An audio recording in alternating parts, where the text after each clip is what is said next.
broadcast is now starting. All attendees are in listen-only mode. Good evening and welcome to the FACR webinar for Chapter Leadership. I am Julie Huxell at the American College of Radiology, currently managing the FACR program. On our webinar tonight, we also have the chair for the Committee on Fellowship Credentials, Dr. Bob Hyatt. Bob, would you like to introduce yourself? Yeah. Right, we also have Monique Talbot. She is our Director of Membership. Hi, everybody. We also have Katie Kuhn. She is the Chapter Manager for Chapter Engagement.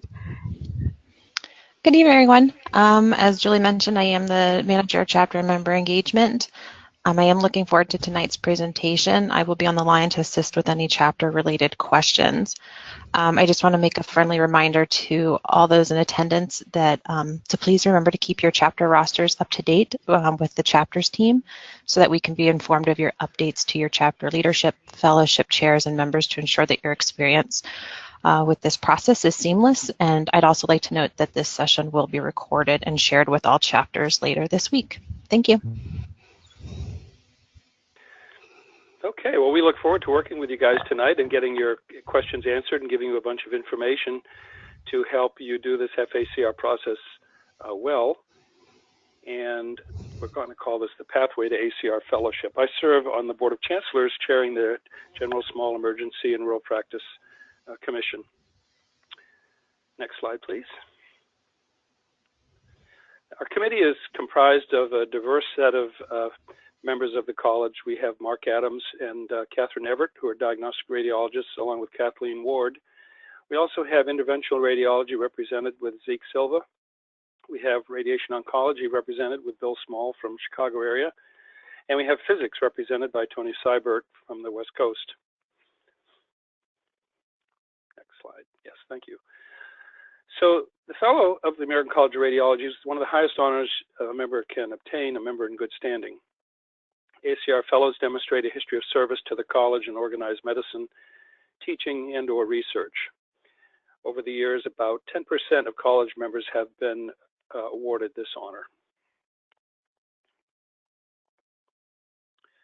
Now, who is eligible to apply for FACR?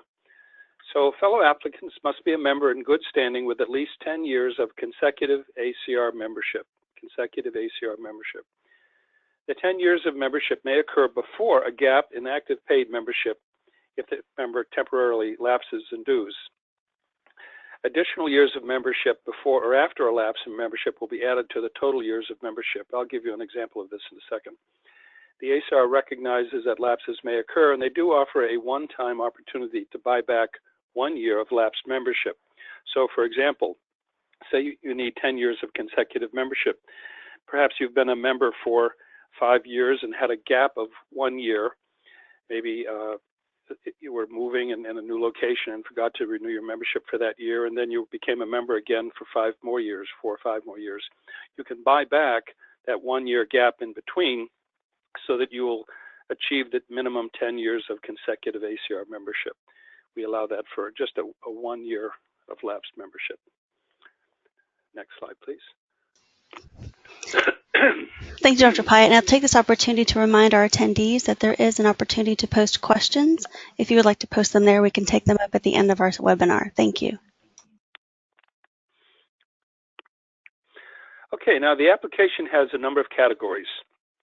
We have basic applicant information, membership information, certifications like CAQs and boards and things like that, activities, academic appointments and honors, presentations, organized medicine in the medical community, publications, research, areas that you may have received recognition, and then we have your CV, and then also the code of ethics, the endorsement letters, and the submitting to chapter. We'll be covering some more of these in detail along the way here.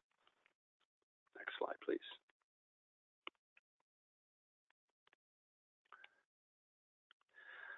So the Committee for Fellowship Credentials and the chapters work together in this process. So the ACR will forward all complete FACR applications to the chapters before their spring deadlines. This is what Julie will be doing. Chapters review the applications and forward their recommended nominations to the committee and fellowship credentials by June 30th. So our committee receives these by June 30th. After that, then we start acting on them. The CFC reviews the nominations and we select the candidates. During the course of the summer in July and August, we have a number of meetings. Each candidate is discussed in great detail, tremendous detail, and unanimous vote is obtained on each candidate's application. And a lot of times that takes a lot of discussion and give and take and presentation of important points to each candidate. But each candidate receives a really thorough review. And then the candidates, we present our slate to the Board of Chancellors in the fall, in September or October, depending on when the meeting is. And then after that meeting, after the board makes their decisions, the candidates are notified. Next slide, please. So the chapter review leading up to the June 30th deadline is a really vital role in screening all of the potential FACR candidates. Each chapter will select their own submission deadline. They do vary among chapters, and the dates are posted on the ACR website. Ideally, chapter leadership positions should be filled prior to receiving applications so that the applications can be reviewed and signed off by the new leaders. The chapter is the most important assessor of the candidates because most of the candidates are known by the chapters, and your familiarity with the chapter members provides great insight into their eligibility. We value greatly the input from each chapter. Utilizing the nomination criteria sheets also provides guidance in terms of keeping everything understood in terms of what the criteria are. We'll talk about that a little more. Next slide, please.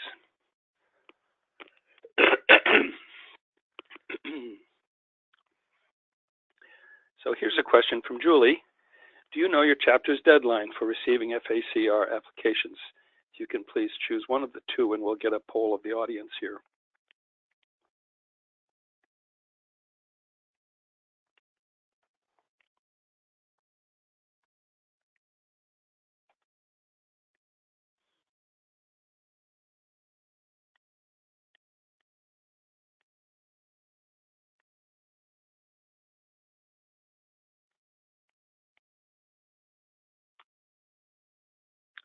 Okay, so it's about 50-50.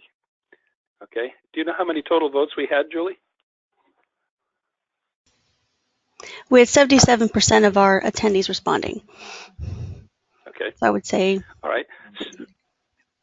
So this looks like an opportunity for improvement where if you don't know the date, you need to check your chapter rules and regs guidelines to see what the deadlines are for your chapter. Okay. We'll return back to the PowerPoints. So the nomination criteria sheets are really helpful to you. By the way, on the right-hand side of your screen there, you can see some hot links, and Julie will be showing some of those along the way here. So the nomination criteria and domains. So there's three basic domains: service to the ACR and organized medicine, teaching, and research. And the activities are cross-referenced with years of membership. So you have to have a minimum of 10 years consecutive membership to even apply. But for candidates that apply at the 10 to 11 year level, have to have extraordinary accomplishments. These are, really, really extraordinary accomplishments, either in teaching or research or in service to the ACR and organized medicine. So that's really a high bar, and I just wanted to sort of have everyone understand that. We do find candidates who just are not at that level, and we can approve candidates with a 1, 2, or 3 year delay. If somebody might be applying at the 12 to 14 year outstanding level, but they don't quite meet the criteria, but they would at the 15 year level, and they have 14 years in, then we would approve them with a 1 year deferral, so they would go to the convocation the following year, the 15 to 17 year group. Hope I explained that adequately. But anyhow, so those are the different levels. 20 plus years is the most common. That's where we see the most number of people getting fellowship. Okay, and did you want to show that again there, Julie? Yeah, here we go. This is a nomination criteria. So you can see the 10 to 11 year column, prominent leadership roles in the ACR, such as serving on the Board of Chancellors, awards from international medical organizations. It's really, these are extremely accomplished individuals. Down as you go across, you can see different degrees of accomplishments, like at the 15 to 17 year level, maybe serving as chair of an ACR committee, or be regionally recognized in teaching and awards for teaching, things like that. And then greater than 20 years, either be on a local or state chapter committee membership, and other, you can see all the things below that. So we really go by these criteria quite a bit, and we encourage each applicant to record as many of these things that they may have accomplished in their career. Thanks for that, those sections there, Julie. Okay, we'll go on to the next one. So you'll get an email from the ACR to one of the officers if you're going to be an FACR judge, and you can see how this email reads: new assignment to judge for fellow of the ACR. A member of your chapter has submitted an FACR application for review. Although this email was sent to all chapter officers, only 2 officers, preferably the secretary and fellowship chair, are required to consider and provide a decision. Please click here to assess the FACR application. So this is the type of email that you'll receive. And then on the next slide, you'll see this when you log in. When you hit the link, you'll get My Judging Assignments, and you'll be logged in. And then this is what it actually looks like. So on the left-hand side, you'll see the name, the person's name, their application number. Then you can see the box Review Application. And then over on the right side, Refine Your Search, you can actually look at the scored ones or the unscored ones.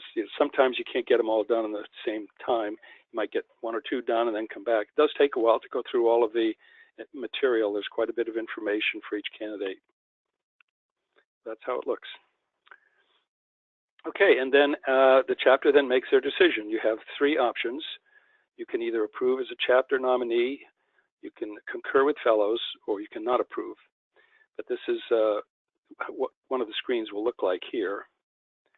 You have to make your decision where you see the drop down there, approve as chapter nominee, or the drop down, the other 2 choices. We'll show you that. I think the next slide has a little more information. Yeah, here we go. So chapter sets your application submission deadline. Then there's 3 options for you. Approve as chapter nominee, which means the chapter is aware of the applicant's contributions and encourage the individual to apply. Or approve as concur with fellows. The chapter is not aware of the individual. They might not be very active in that state chapter, but they have done a number of things and may be feeling to apply. So you can agree with the fellows that and still endorse the applicant, even though you're not, as a chapter, not strongly familiar with or aware of the individual. Or the third option, if you don't feel they meet the criteria, then you score them as not approved and you notify the applicant. We must receive all of these no later than June 30th, the chapter decisions. Now, this is a very important point here. The CFC gives more weight to chapter nominee decision than concur with fellows. So if your chapter approves as a chapter nominee, that carries more weight in the FACR decision than concur with fellows. Now, concur with fellows does carry weight, but it's not as much weight as chapter nominee. Just wanted to be sure people understood that. There's been some confusion over the years with that. Okay. So here is, Julie just called up this nice document here. You can see the nomination packet. These are the various pieces that go with that. By the way, we have updated our nomination criteria, so it now includes military nomination criteria. So if you have active duty military members or former military who have a number of accomplishments when they're in the military, we now have that spelled out by category, and you can consider that in your review of the candidates. Also, down below there, where Julie's just highlighted, if a chapter officer provides an endorsement letter for the applicant, that officer is not eligible to vote for that nominee. Very important. That is, either the officer writes an endorsement letter or approves the applicant, but cannot do both. Thank you, Julie, for showing that. Also, the next one, if the applicant is not approved, the chapter provides a detailed letter of explanation to the FACR administration and indicates whether the nominee is eligible to reapply at a later date. The chapter is expected to notify the applicant in such cases. These are some important understandings that may not be well known. By the way, all of this material is available on the ACR website, and this recording here tonight will be available on the ACR website and also on our YouTube ACR section. So if a nominee transfers to another chapter between the time of nomination and the VOC action, the nomination must be referred to the new chapter for concurrence prior to a decision. That's an important point also. Doesn't happen very often, but it's important. Okay, now let's see. I'm having that bottom line is, there we go, thank you. All applications, including those not approved by the chapter, must be submitted to the ACR. So including those not approved by the chapters, just so we are aware of your decision. There is some information here about the endorsement letters, very helpful. Please follow these guidelines, what the letter should say and what they should not say. It's really important to be specific in the letters. So you want to highlight the specific achievements, be it in service, teaching, research, whatever. Really important to highlight those, as well as any other information you may have about the candidate that may not be well known. Highlighting portions of their CV sometimes is helpful. Okay, and I'm sure there'll be questions generated out there, so please, if you have questions, please let us know on your screen there. Okay, so, so FACR application. So this is on the website under the Member Resources tab. Encourage your chapter members to review the minimum requirements prior to applying. This is very important. You want to make sure that they realize what category years of membership they want to apply to and whether they've met the criteria examples that we give there. And you might be helpful to them in terms of if you think they're applying at the inappropriate year level, then you can help them get into the right year level, and maybe some of them may need to pause for a year or two until they are more likely to achieve the FACR. Sometimes we see them applying too early. With the criteria are pretty demanding in their 10 to 11 year early years like that. If you have questions, you can be in touch with Julie at the FACR Administrative Office at the college. And Bob, we can point out that this webinar has 3 handouts, and most of what we're referencing are attached in this webinar, so they can open those at their time during this webinar. Additionally, on the website that is listed here for acr.org, the ACR Fellowship Guide and the nomination criteria, both reviewed by Dr. Pyatt, are available on our website, not only for chapters reference, but also all of those applicants. So you can refer your chapter members to acr.org, to the fellowship page, to make sure they are reviewing all of the minimum requirements and also some guidance to help them with their application components. One of the things I wanted to mention was on the endorsement letters. So when one of your candidates begins the FACR application, that bottom right slide there, when they begin that process and go through that process, electronically the college will notify whoever the candidate has listed for his or her letters of endorsement. So, for example, you'll get, like I just recently got an email from somebody who's applying, notifying me that their application is available and that I can do my letter of endorsement and upload it. It's very nice and easy. You just click on it, upload it. It has to be in a PDF format, and it goes being electronically right into their application, and then it notifies them that that letter of endorsement has been received from you, and it works nice, very smoothly. And let's see, there was, yes, right, Julie was just highlighting there. Put that arrow back, Julie. So are you in a business practice with that candidate? See that section right there? So yes, I am in a business practice with the fellow candidate. No, I am not. So this is part of the endorsement letter information that you'll need. And you can see up above qualifications. These are the kinds of things you want to keep in mind when you do your endorsement letter.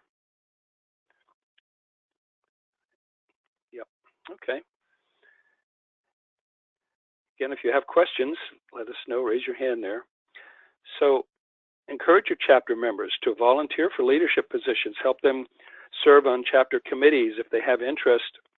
If they have interest in the college, have them be in touch with the membership commission and get on that list of being interested volunteering for committee work.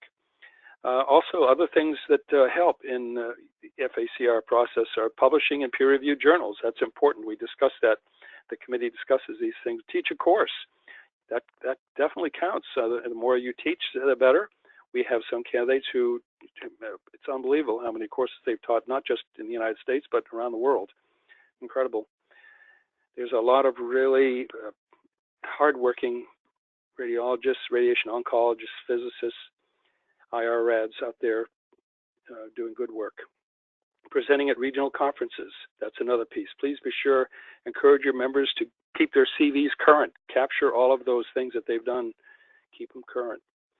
Also, our committee, the CFC, is looking to mentor early career radiology also. It's something we want to try and do more of, and I would encourage every chapter to try and mentor early career radiologists, have them get involved in your chapter's work, find ways to help them, call the college if you don't have an answer and we can help. So we want to mentor early career radiologists as much as we can.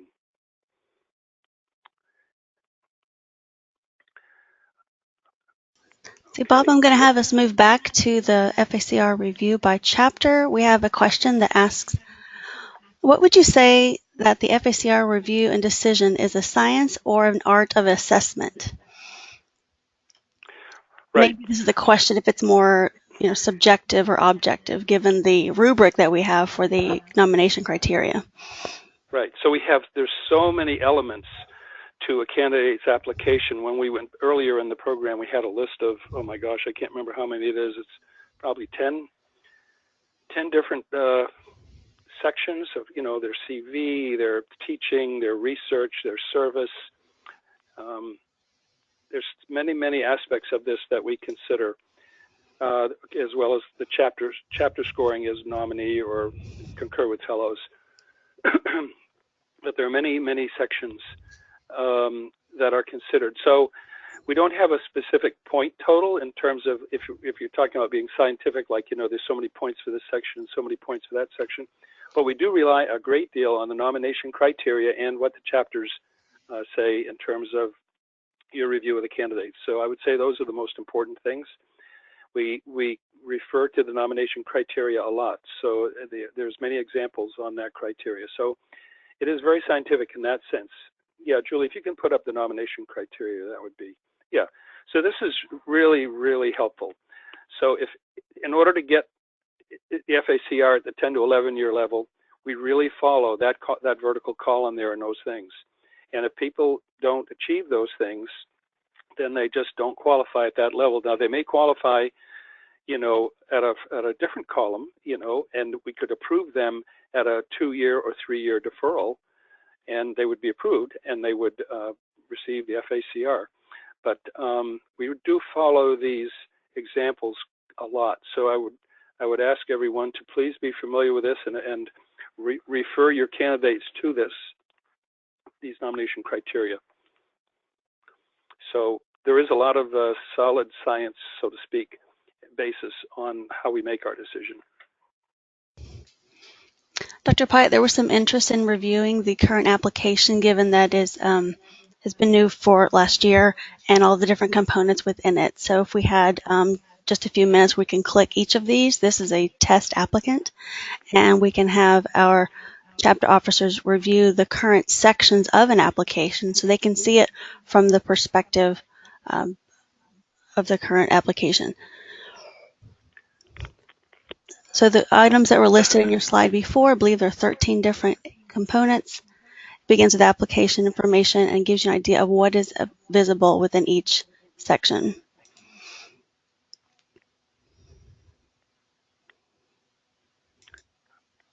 Yeah, this is good. So like under certifications, okay, so you can see ABR certification 2009. Add another certification, so you might have CAQs or other certifications there. Activities, ACR or chapter activities. Virginia chapter of the ACR counselor. Whoops, just go back for a second there, Julie. So, for example, this person was a counselor first term. You can see I have the start date. Counselors is very valuable. Also, officers in state societies like the Florida Radiological Society. those things are all important, and they are up on the criteria. If you review the criteria, you'll see we have those types of things up there. Okay, academic appointments. So this is important, but not everybody has this. So if you do have academic appointments, we want to know about that and the details of all that. Very helpful. It's one of the many things we consider.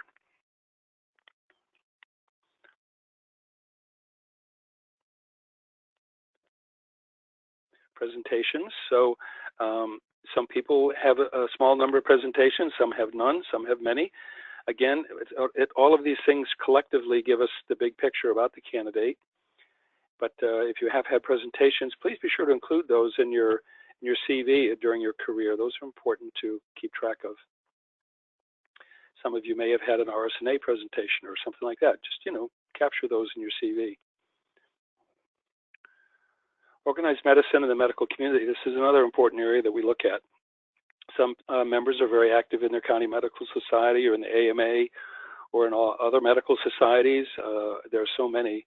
It's really important to capture all that. This, again, demonstrates your service to organized medicine in the medical community, and that's valued. Publications, another important area that we look at. So please keep track of your publications, peer-reviewed literature, of course, but there may be other publications, book chapters and other things that may be important for you to claim credit for and include in your application. Research and recognition. Likewise, we have some people out there doing fabulous research and also getting recognized for wonderful work. We want to be sure to capture all of that in the review of the candidates. The CV is important. We often go back to the CV if there's questions about, what did this person do, when was that, or whatever. The CV is helpful. It does fill in some of the holes and things that are not, it gives us more information about the candidate, I guess you could say. Code of ethics. So this is an important section of the application. We want everyone to review this and answer it appropriately. There's an ethical piece to the FACR. Endorsements. Okay, so these are, thank you, Julie. You are required to have at least 2, but no more than 4 endorsement letters from current ACR fellows before you submit for chapter approval. Only 1 letter may be provided from an individual with whom you practice or are employed by the same entity. A system-generated message will be sent to each endorser with instructions on how to submit the letter.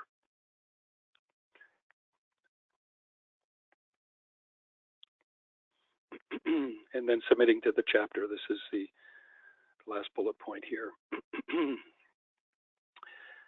Some of the applicants are radiation oncologists, so they would submit to KEROS and things like that. So not everybody is a state chapter. Dr. Pyatt, we have another question. How has the review process evolved over time? So I would say, and I've only been in this position for 2 years as chair. So, but in that period of time, we have looked a great deal at the nomination criteria, and we also have listened to other committees within the college, like the military radiology subcommittee is a new committee, and the military radiologists have unique issues being in the military and serving overseas and so forth. They have a lot of trouble connecting with chapters and getting recognition for very big awards that they may receive from the military medical community. So we work with them, and our committee made military nomination criteria, which have been really well received, and we have had some people achieve the FACR this past year. So we're happy with that. So we're always working on trying to make the nomination criteria as good as they can be, and we'll be reviewing that in the next year, looking at the criteria to see if there's any tweaks needed. And we're looking at other ways to improve the FACR process. So I would say, as a quality improvement guy, I'm always looking for ways to improve things and to help the members. Bob, Dr. Pyatt, another additional question. What is the balance of FACRs that are academic versus community radiologists? Right. So that's a common question that we've had, and we've had good discussion on the committee on this within the last couple of months. So there's some people feel that the FACR favors academic people. However, I can tell you from the community radiologists that serve in the CFC that they have pushed back on that and said, no, the community radiologists have so many opportunities of things they can do to serve either with their chapter or within their health system, within their radiology department, their medical staff, because you also get recognition, like if you're a medical staff president or you serve as on the board of directors for your hospital, or if you're a medical director for a department. There's many ways you can, as a non-academic radiologist, a private practice radiologist, achieve many ways to also be eligible for FACR. So on the other hand, some people feel that academic radiologists have more opportunities. So in the most recent discussion on this in our committee, we believe it's a draw. It's a tie. So whether you're private practice or whether you're an academic radiologist, there are many opportunities and ways for you to have meet the application criteria and achieve FACR.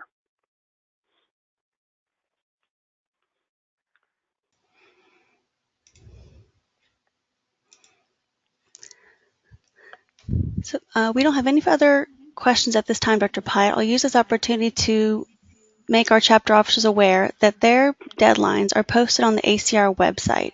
So before we conclude with our final slides, I'll give you the opportunity to review your individual deadline posted on the ACR website. This can be amended at any time. You can send an email if the functions within your committee will be revisiting applications later than you've originally posted. If you have a March deadline, for example, and you want to push it to April or May, just send an email to my attention and we can update that. And it's also helpful for your chapter members to have that information online as well. And that's why we share it with everyone on our website.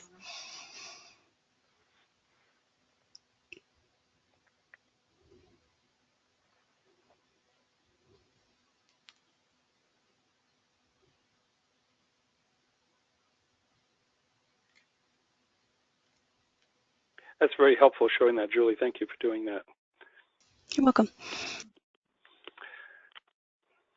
Okay. So takeaway points from the webinar. And again, raise your hand if you have any questions. We have time. We can cover anything else you need here. So first, identify your chapter's application deadline. That slide that you just saw from Julie there. Amend the date if needed and update FACR administration. That's a really important one. Number two, encourage your chapter members to apply. And also, we talked earlier about encouraging and mentoring early members of your chapter to get involved and try and assist them in getting involved, either in their state chapter or with the college. We would be very interested in helping you if you need that help. Remind the applicants to adhere to the submission deadline. That's very important. We would hate to have somebody miss the deadline by a week.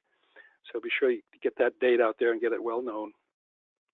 Nomination criteria, I can't emphasize enough how important these are in terms of guiding applicants to make sure they apply at the right year level and are more likely to achieve the approval if they apply at the right year level, and also if they meet the various criteria examples that we give there. Lastly, decisions by the chapter. So how the chapter decides will be very important to the discussions and decision by the CFC. So approve as a chapter nominee is the highest value that you can give to a candidate. If you approve as concur with fellows, that's still valuable. It's not as strong as chapter nominee, or if you decide not approved. Those are your three options. Are there any questions out there? Let's see, we do have a few. In the final decision of successful nominees, is there an absolute value to achieve, or are the nominee accomplishments compared to each other in the year award? Right. So each candidate, we don't compare candidate to candidate. It's not a competitive thing between candidates. We look at each candidate's material and all the information we have about them and match it up. We match it up to the nomination criteria. So under the area of service, we look to see what they've accomplished in that area. Under the area of teaching, and under the areas of research. We look at the criteria and match each candidate to the criteria. And then the members of the committee, we individually score these up. And then we get a profile on each candidate of our scores. So it does vary. Not every candidate is a slam dunk. Many candidates we have a discussion on, and every candidate receives a full discussion. Every candidate, and we have as many as 110, 120, some years even 130 candidates. So every candidate gets a thorough discussion, and this involves many hours of review of each candidate's application. We all take down notes about the highlights of that candidate, and then when we have our conference calls, we discuss each candidate, so, and how they match up with the nomination criteria. I hope that answered your question. Do you have another one, Julie?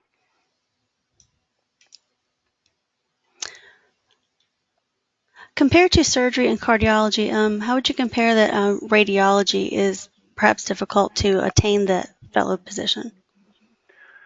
Right, so that's a good question, and that has come up on the Engage open forum discussion. So there's been a great deal of discussion on this. It was talked about quite a bit on the open forum, and the impression that our CFC had from that and other leadership is that there's still a great deal of feeling that the FACR is a very highly coveted award that is earned with a great deal of accomplishments, either in service, teaching, or research, or combinations of those three, as well as some time, 10 consecutive year minimum time. So there's not a lot of strong interest in reducing the amount of work involved to achieve it, but we are listening to the younger members and are trying to look at ways that we can, in some ways, make FACR more attainable, such as mentoring early career radiologists and trying to assist them with getting involved in state chapter committees or ACR committees, and finding other ways to increase the number of radiologists, radoncs, IRs, and physicists who achieve FACR. We want to see more. I would love it if we could see 20% or 30% of members, achieve FACR. So we are looking at ways to do that, and you'll hear more discussions about that in the next year or two. There are things being discussed. So, but I would encourage you to, as you're involved and your members of your state chapters are involved, be sure to capture all those things in their CVs and in their history, the speeches that they give, honors that they receive, all the various things. Those are all important to claim when you fill out your application for the FACR to consider. We have another question that seems quite similar to your nomination criteria overview that you've given, yet is there a threshold for the candidate scores, or is it relative? Right. So there's no point score that we award for each thing. It's more or less how many different, again, getting back to the nomination criteria, how many aspects of the criteria did they accomplish? So, Julie, I don't know if we can go back to that, if you could put that slide up there for nomination criteria. So if a candidate with the columns, I want to look at something like the 20-year level and the 15-year level. Yeah, so again, this is such an important reference. So every candidate their application is taken to this list, and we look at what they've achieved. So under the 18 to 19-year level, have they served as a member on an ACR committee? Have they had a leadership role in an ACR chapter, such as a CAC representative? Or have they served as program committee chair for this annual state meeting?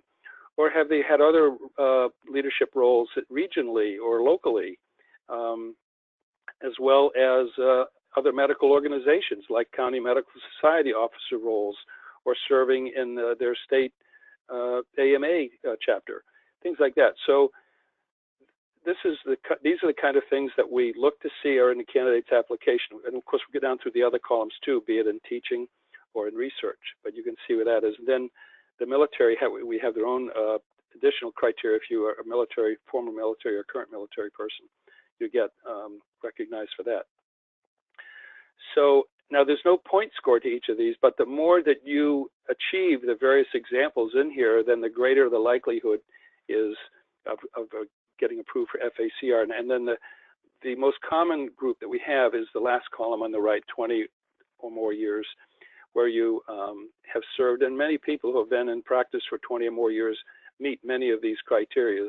You know, you've served as on a committee membership, and you've served in hospital or county medical society or health system roles. You may have received awards. You may have done some teaching for the X-ray tech school or ultrasound school or whatever. There's just so many ways in your career that you can earn many of these examples for the nomination criteria, especially on the higher year levels.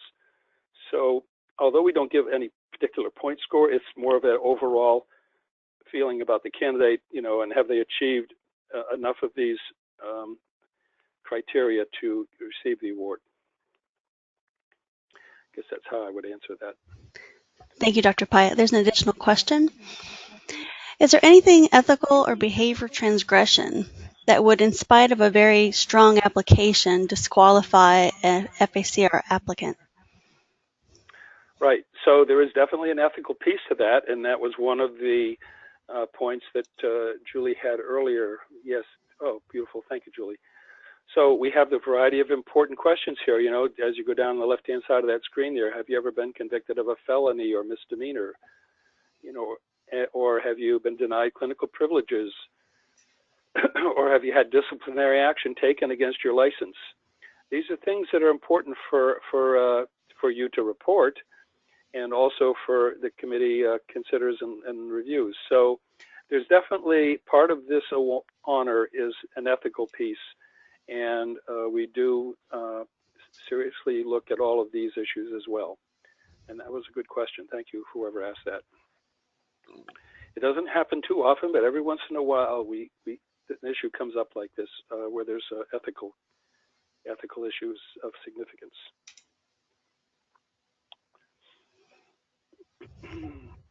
Any other questions? There are no additional questions at this time. Great. Okay. So let's see. We got all our takeaway points, and I think we just have one more slide after that. And that's Julie on the right and me on the left. And we really appreciate your time this evening. Please remember that this webinar has been recorded, so it'll be available to you. And also the really important hot links that Julie has included with this, you'll see over there on the right side. Those will be part of the recording. And we are here to help you at any time with questions. So please feel free to contact us. Thank you for listening tonight, and we hope you much success and many qualified candidates. Thank you.